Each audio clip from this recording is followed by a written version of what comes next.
Mayong hapon, Negros. Iniag Digicast Negros X. Ang nagapanguna nga napulo ka mga balita sa isla sang Negros ang amo ni kadulong sa inyo. Updin ninyo kami via Facebook, YouTube, kag sa amon nga website www.digicastnegros.com. Kag sarama kami malanto sa Kika Channel 11 sa Kabangkalan City, Himamaylan City, kag Banwasang Ilog.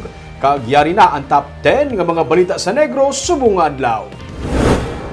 Vaccination center sa malls gindugok sa mga mapabakuna matapos ginanunsyo nga bukas na sa walk-ins.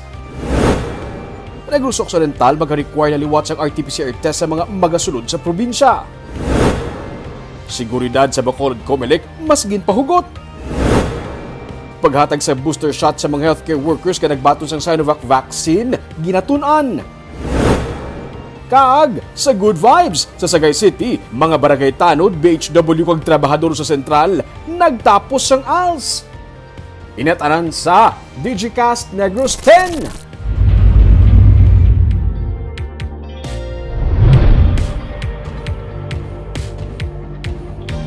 Sa number 10, Reformation Center para sa mga drug pusher sa siyudad sa Bacolod ang gininagurahan.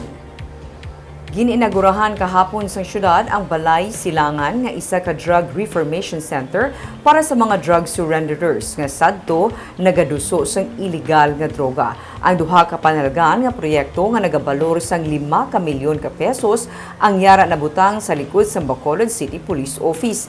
Kag ang syudad upod sa PIDEA amo ang maga-operate sini. Suno kay Bacolod Mayor Evelio Leonardia, isang Bacolod City sa mga pilot cities nga para sa sini nga proyekto kag kinahanglanon gid ini sang syudad suno sa alkalde. Bungod sa mga magahatag ini sang second chance sa mga drug offenders. Ang balay silangan ang mangin temporaryo nga pulian sa mga drug offenders tubtub handa na sila nga magbiya sa bisyo kag magsunod sa mga layi. Suno kay PIDEA Provincial Director Nicolas Gomez, ang balay silangan ang para sa mga drug pushers nga nag-surrender o kung nag-untat na sa pagbaligya, pati na sa mga nadakpa na sadto kag karon nakagwa sa presuhan bangod sang plea bargain. Magluwas sa balay silangan, ginpahayag man sang alkalde nga may gina-construct karon sa Barangay Alihis nga rehabilitation center para man sa mga drug surrenderers nga nadalman sa illegal nga droga.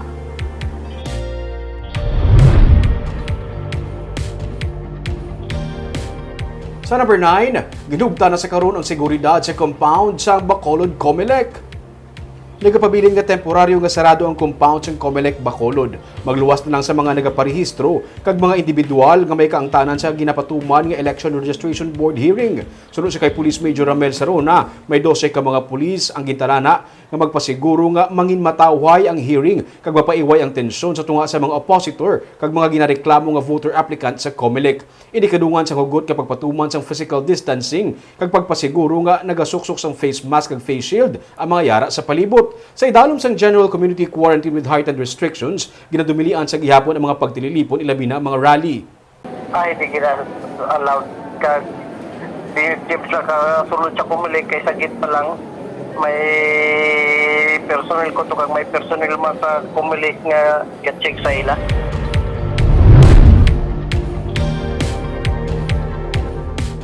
Sa number 8, masobra sa 320,000 pesos nga balor sang pork kag pork meat products ang na-confiscate sang ASF Task Force sang probinsya humalin sang Enero tubtub Hunyo sini nga tuig. Sa report sang African Swine Fever Task Force, 799.6 ka kilo sang pork kag pork meat products ang ilang nga na-confiscate gikan sa airports, seaports kag mga checkpoint. Iniya may market value nga 321,832 pesos. 1,000 diri ang ginsunog kag 130,000 naman ang balor sa ginship back nga mga packages. Padayon ang kampanya sa probinsya kontra ASF kag maidid ang pagbantay sa mga ports kag seaports. Nagapabilin nga ASF free ang Negros Occidental. Sa number 7,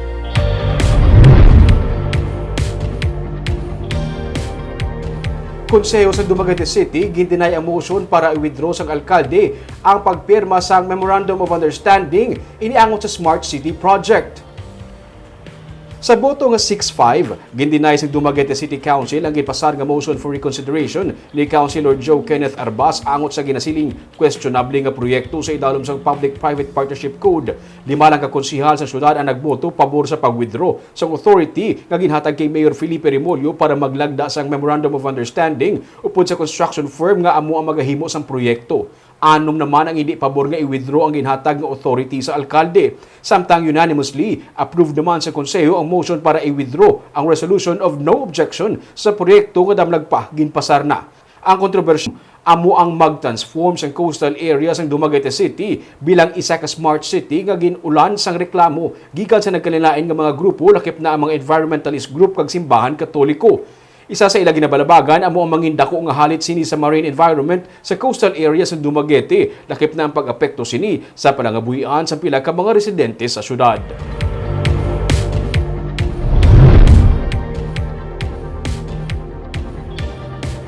Sa number 6, Negros Oriental, may gina-monitor sa karon nga kaso nga na-expose sa Delta variant ng COVID-19. Suno kay Negros Oriental IATF Ground Commander Dr. Leland Estacion, ila gina-monitor karon ng isa ka babayi sa Tanhay City nga nagpositibo sa COVID-19. Nakaupod suno ka estasyon sa babayi sa eroplano ang isa ka pasahero nga nagpositibo sa Delta variant. Nag-ayo na sa COVID-19 ang babayi sa Tanhay kag indi Delta variant ang nakalaton sa iya suno ka estasyon pero padayon lang sa karon ang ilang monitoring sa sininga pasyente. Padayon naman ang paglubo sa COVID-19 cases sa probinsya matapos mag-record kahapon sang 193 ka new recoveries ang Negros Oriental kag 80 kabag-o nga COVID-19 cases. Yara na lang karon sa 721 ang active cases ng COVID-19 sa probinsya. Samtang, ang Negros Occidental ang may dugang naman kahapon nga 87 kabag-o nga kaso kag 51 naman sa Bacolod City. 1,613 ang active cases sa Negros Occidental, samtang 1,398 naman ang sa Bacolod City.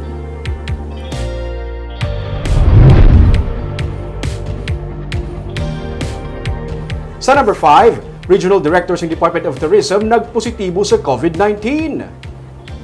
Sa press conference nga ginpatigayon kay nasulo sa kay Christine Manzanares, siya kag ang 15 ka iban pa nga mga kaupod sa opisina nagpositibo sa virus. Sa kabilugan, 16 sa 36 ka mga empleyado sa DOT Region 6 ang nagpositibo sa virus. Sang July 16, una nga ginsuwab ang ilang mga kaupod matapos makitaan sa mild symptoms. Sa nagwa ang resulta, gilayon nga ginpatigayon ang contact tracing kag swabbing. Hulyo 20, nagpagawa sang advisory ang DOT6 kasi sila ang temporaryo nga magasira sang talatapan bangod sang 12 ka mga COVID-19 cases sa ilang staff. Nadugangan ini sa sunod nga mga inadlaw. Sunod kay Manzanares, 2 sa 16 ang may mga mild symptoms, ang mga nabilin asymptomatic. Yara na sila sa mga quarantine facilities. Naka-work from home sa karon ang mga empleyado sang DOT Region 6.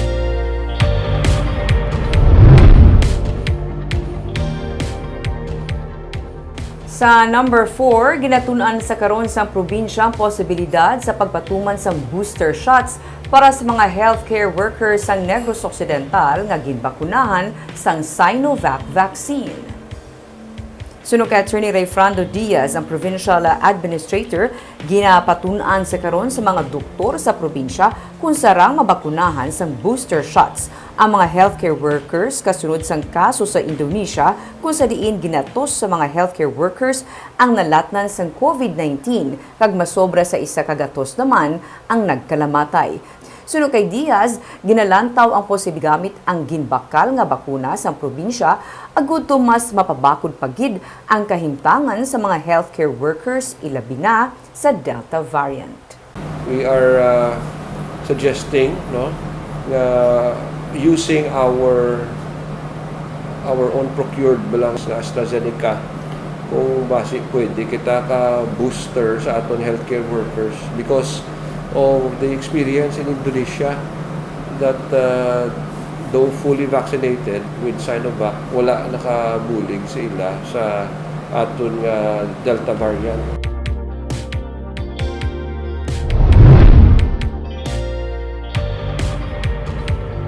Sa number 3, Padayon sa gihapon ang vaccination program sa Bacolod City Government Center. Mga seaman, nagapasalamat kinatagaan sang prioridad ng matagaan sang Pfizer vaccine. Yaring report.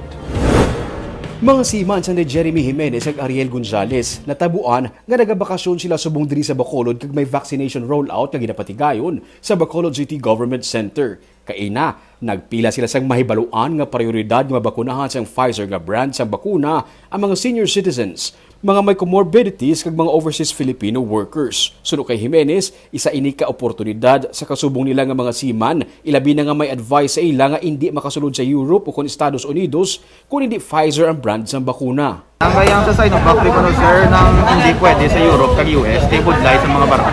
Oo. May biyahe ito, hindi pwede. Nag-standby ka para makahulat gid nga may mga offer nga Pfizer. Wala man, nabatian ko man lang na may ari pa. Pero nalawigan ka na tinarde hulat. Hindi, wala. Sabi ko sa Bacolod nga area. Oo, Bacolod. Oo. Wala man ko nalawigan vacation bako sa Timing lang gid. timing lang gid. Muman si Gonzales, mas maayo ko nga diri mismo sa Bacolod, mabakunahan na siya. Sang sa mahulat pa siya sa Pfizer nga bakuna dito sa Metro Manila. May abiso man gikan sa ilang nga kumpanya nga kun mahimo nga magpabakuna sila Pfizer lang nga brand para hindi sila mabudayan sa ilang nga pagbiyahe. Mayo man kay para hindi na kami bla maalang-alang sa dason kung sa Manila kami matugayan pag ang hulat namon. Mas mayo di samtang bakasyon kami gahulat kami nga matapos munang bakuna nam para diretso na lang bala amon nga lakat. Martes ang insuguran ang pagbakuna sang Pfizer sa government center sang Bacolod. Magapadayon ini tubtub nga may nagakaigo pa nga supply. May 2,340 tanan ka dose ang Pfizer nga bakuna ang nag-abot sa Bacolod sang Lunes. Damlag pa, ginsiling na nga daan sang Executive Director sa Bacolod Emergency Operations Center nga si M. Ang nga ginatagaan sang syudad sang prioridad ang mga yara sa 8.1 category o kun mga OFW bangod sa wala ginabaton ang mga persona nga hindi Pfizer o kun Johnson & Johnson by Janssen ang bakuna sa Europa o kun sa Estados Unidos. Sa number 2,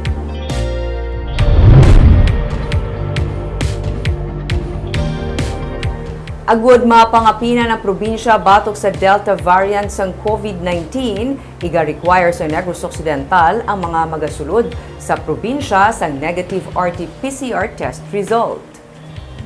Suno kay Provincial Administrator Rayfrando Diaz, may unofficial information sila nga nabaton nga masiling nga nagalapit sa probinsya ang Delta variant nga ginakabig mas makalalaton. Suno kay Diaz, sa amended nga executive order nga magagwa anuman oras karon nga adlaw paga-istriktohon ang pagsulod sa probinsya, ilabi na ang sa mga naggikan sa lugar nga napaidalom sa enhanced community quarantine. Sa Western Visayas, ang Iloilo City kag Iloilo Province ang yara sa ECQ. Pero magatanyag sa gihapon ng probinsya sang libre nga swabbing sa luyag nga magpaswab sa ilang nga pag-abot sa Negros Occidental, tigaylo sang negative RT-PCR test results sa ilang nga pag-apply para sa SPAS. Natalan ang ipatuman sa probinsya nga ang swab test sang gikan sa bago padulong hinubaan ang iga-process sa molecular laboratory sa Valladolid kag ang sa Talisay naman padulong sa San Carlos City sa laboratory sang Teresita Lopez Halandoni Provincial Hospital. Sa ini nga pamaagi, mas mangin madasig ang pagkuha sang test results kag hindi naman madugayan pa ang mga nagahulat sang ilang nga resulta, ilabi na ang yara sa facility. Kag sa numero 1 sa mga balita, subong nga adlaw.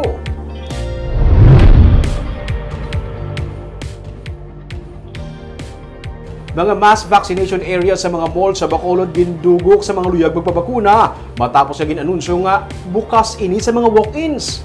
Ma-report si Nico Delfin. Wala na paiway ang pagdugok sa mga tao sa mga mass vaccination area sa mga mall, humalin kaina sang aga. Inisang ginpahanugutan sang syudad ang mga walk-in, mga senior citizen may comorbidities kag mga OFW nga makabato na sang COVID-19 vaccine.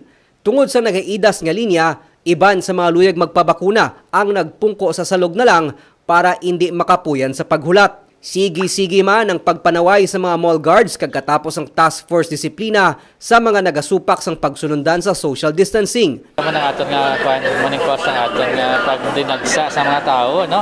So madumduman ta nga the past 2 weeks siguro naglalang aton vaccination kay tungod nga gadwa ka alang-alang ang national government sa aton nga supply sang Sinovac kag Astra nga vaccines ginapaabot ta.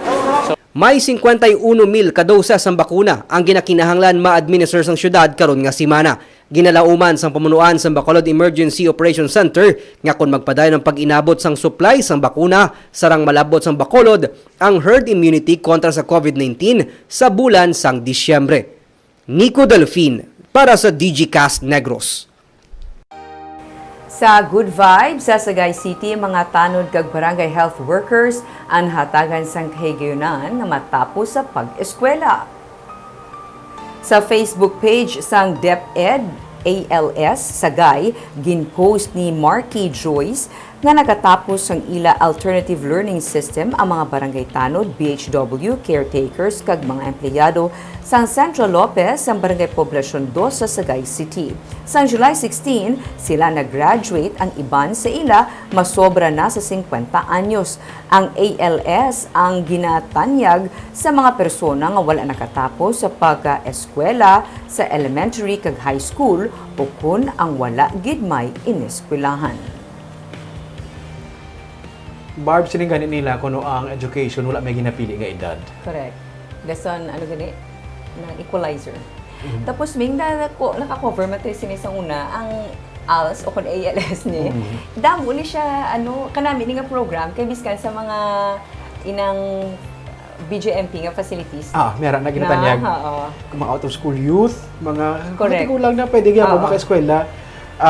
Learning never stops. Sa muna ganyan balda nila ko. Oo. Tapos may may na-cover kung naging isang una nga lola naman siya.